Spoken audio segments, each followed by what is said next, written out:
Помалку пари за граѓаните, повеќе за луксузирање на владата. Почна расправата за ребалансот на буџетот. Од опозицијата обвинуваат дека со прекројувањето на државната каса се крати од работниците, земјоделците, од оние најзагрозените, за да има повеќе да трошат функционерите.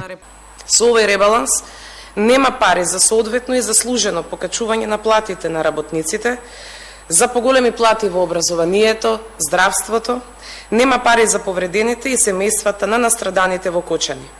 Нема пари за нови мерки за заштита на стандардот на граѓаните, за намалување на цените. Од власта пак образложија што ќе значи прекројувањето. Тврдат дека ребалансот е насочен кон стабилност кој ќе овозможи ефективност во трошењето на јавните финанси.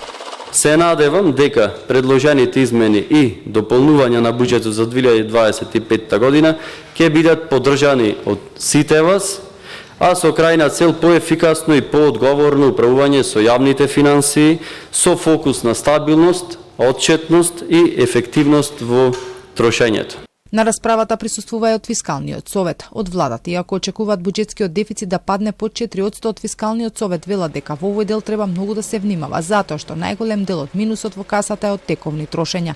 Ние сме свесни дека во македонскиот буџет тековните трансфери и платите учествуваат скоро со 65% од вкупните расходи. Така да е многу тешко кога вие сте зеле буџетски обврски да имате маневарски простор за корекција.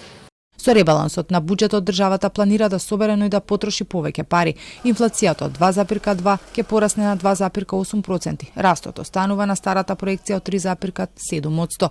Повеќе пари ќе има за ПИОМ, околу 40 милиони евра. Иако ќе има нови заложувања и дома и во странство, јавниот долг, уверувањата се дека нема да надмине 62% од бруто домашниот производ.